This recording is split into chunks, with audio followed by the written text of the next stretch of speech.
This is what you need to know when you go surf a brand new surf spot.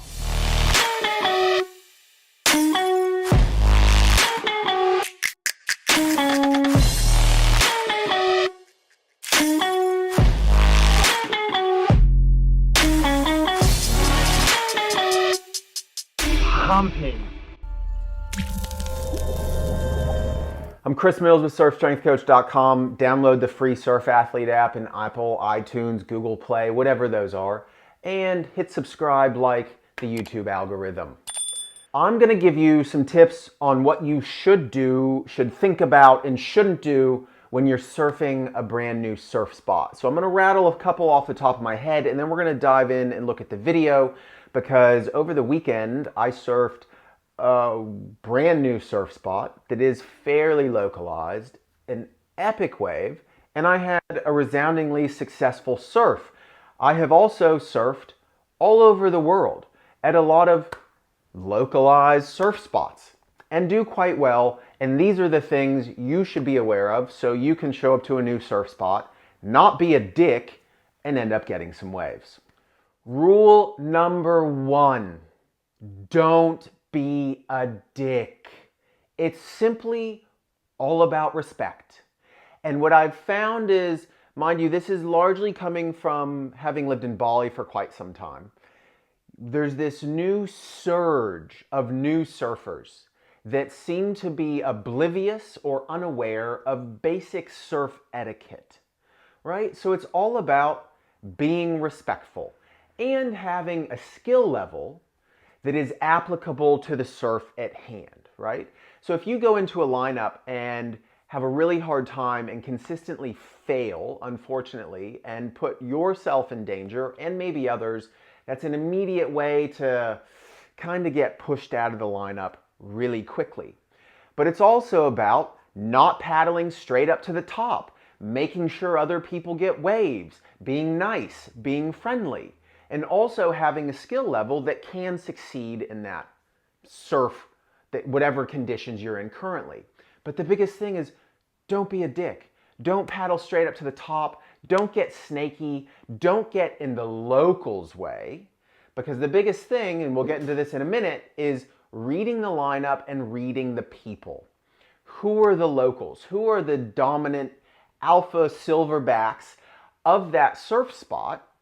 And how can you start working your way around them? Because realistically, I'm actually a proponent of some type of localism. I wish we still lived in a time that people could assert some type of authority in some lineups just to keep some order. And not saying hardcore localism, bashing people, but there is a surge of new surfers that seem to pay no attention. And now with COVID and whatnot, people are flocking to the coast.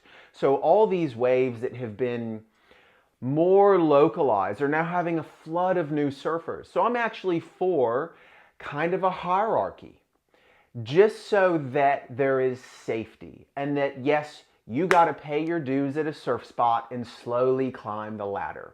So don't be a dick, be a nice surfer, be friendly, pay respect to those that have been there for perhaps decades. And with that said, that's the number one. Let's get into the other things so you can really make the most of a brand new surf spot. All right, so I'm not tech savvy at all, so I'm trying the system where I'm screen recording and talking to this, and so you can see what I'm looking at and vice versa, so let's get into it.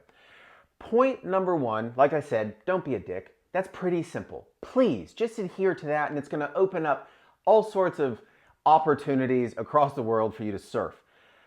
Two, I'm gonna hit play on this, and I'm not gonna say where this spot is. If you know where this is, cool. If you don't, I ain't gonna tell you. But it is in Australia. First thing I'm doing is watching a break for at least 10 minutes. Because within a time frame of 10 minutes, I'll see multiple sets. I'm gonna see where waves are breaking, where wider sets are breaking, where inside waves are breaking, where the group out the top is sitting, where the intermediate, lesser skilled surfers are maybe sitting. I am trying to actively read the lineup to gather as much information about the break, the waves, where things are happening, so I can start making good decisions about where I can place myself into that lineup to succeed. I'm astounded. Mind you, this is from running surf coaching trips for years now.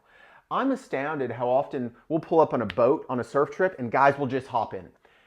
I will, again, this spot, we walked up or rocked up there, and I sat there and watched it for at least 10 minutes because I want to see multiple sets. I want to see who's succeeding. I want to see where the inside runner waves are happening. Which waves are pushing through the guys sitting out the top that I could snag on the inside.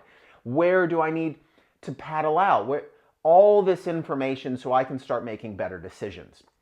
Okay, 10 minutes of watching, at least. Let me check my notes here. Secondly, you're reading the lineup and you're reading the people. This is especially true as I start to paddle out. I want to know who is who in the lineup. Who are the dominant surfers? Who are the people that are sitting on the shoulder and missing things and perhaps a bit more timid? Who are the local alpha male silverbacks? That's I'm trying to read the lineup and the people. So, in this day, what I did was paddled out slowly. I will do this everywhere. And you can see that there's this easy paddle out through here, and then I can come up and out and about. There's also a rock jump out the top. But if I'm rock jumping and I'm a new person on that break, and all the locals sitting at the top see me rock jumping, and they're all like, who the fuck is this dude? I've seen that dickhead on YouTube before.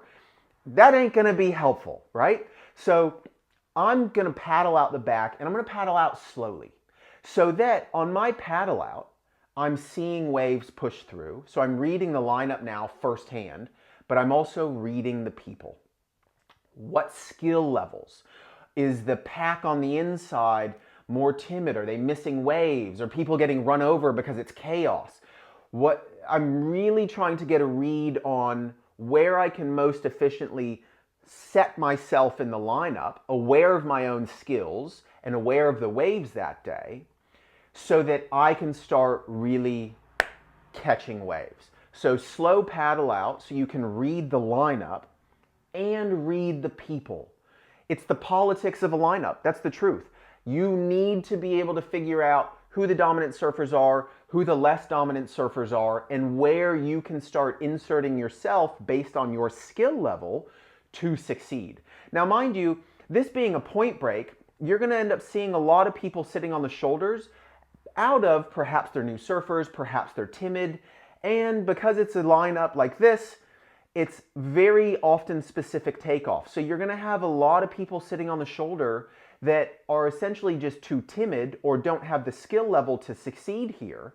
So perhaps this type of break isn't for them at this point. These are things you need to be considering yourself in order. Like, I wouldn't paddle out on the North Shore and expect to succeed.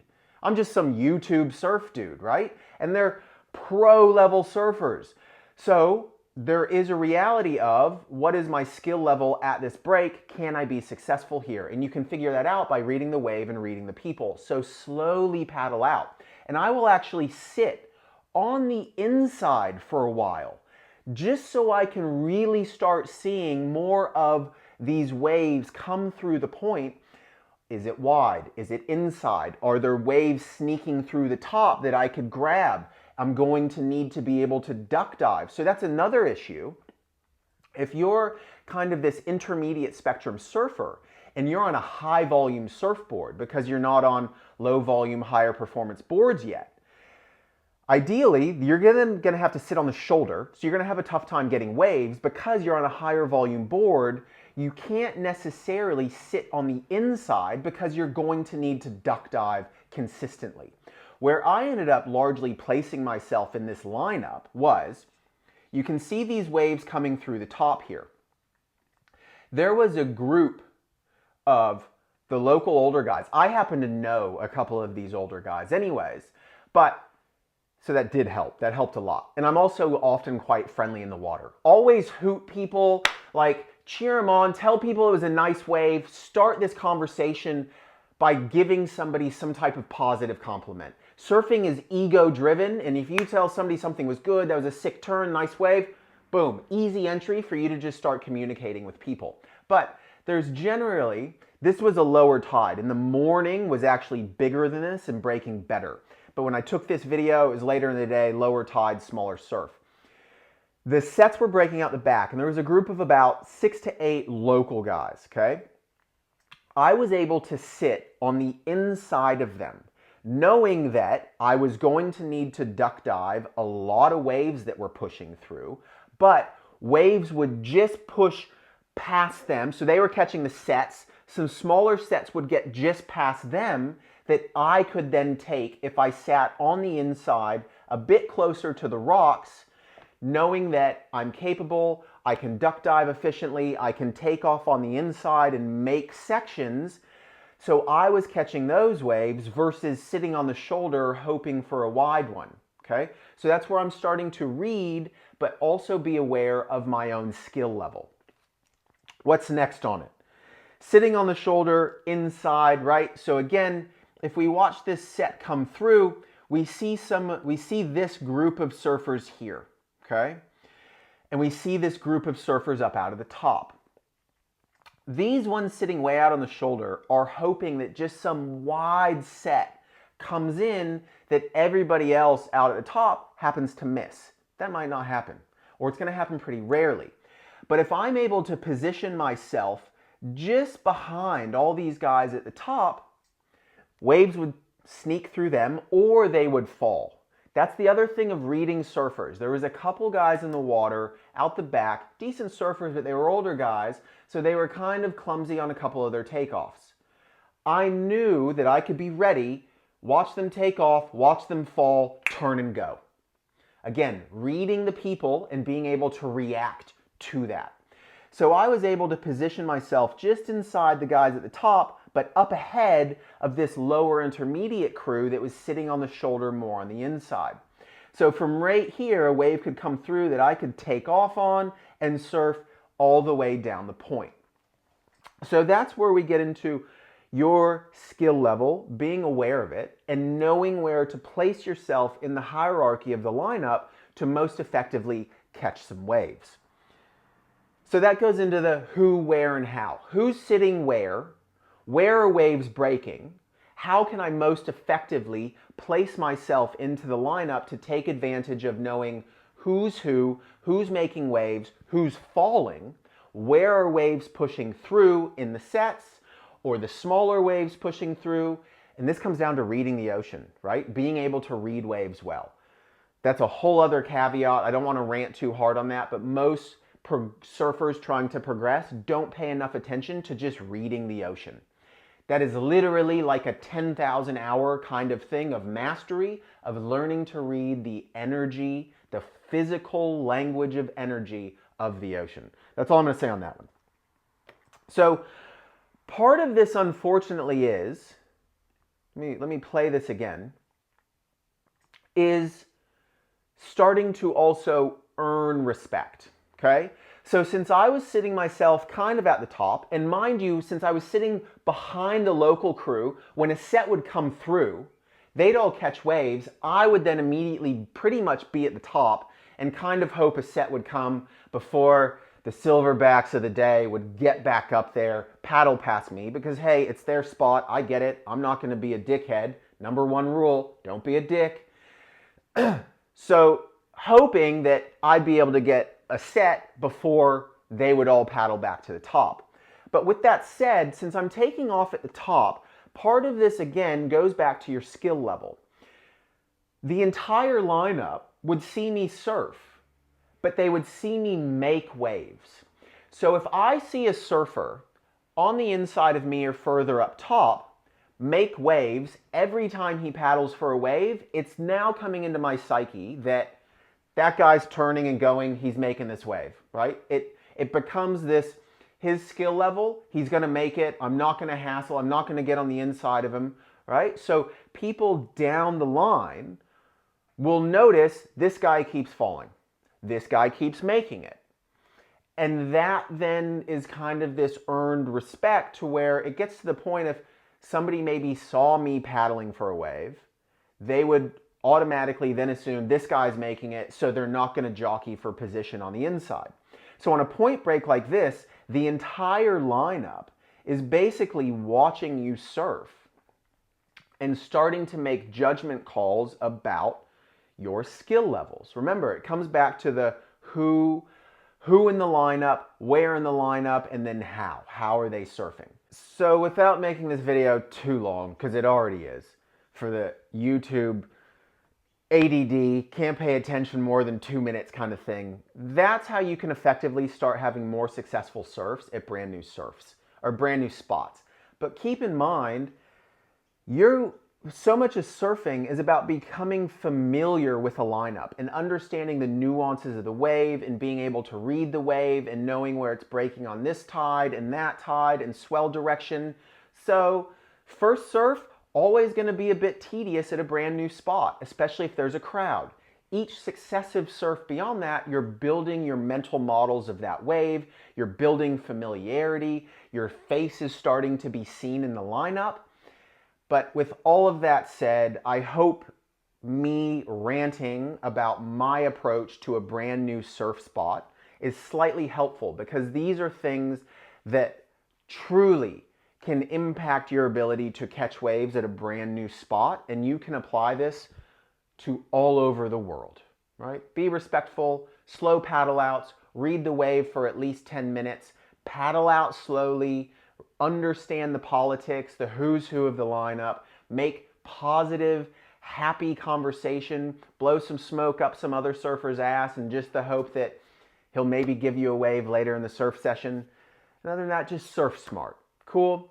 So, like it, thumbs up, please. Hope you found this somewhat insightful. This video is already way too long, but this is how I approach brand new surf spots. I've done it all across the world. You can do the same. Just go at it, be respectful, and read the people, read the lineup, and start making smart decisions about, should I be here at my skill level? Can I be successful? Where do I need to start placing myself in this lineup so I can catch some waves? Cool? Shaka, brah.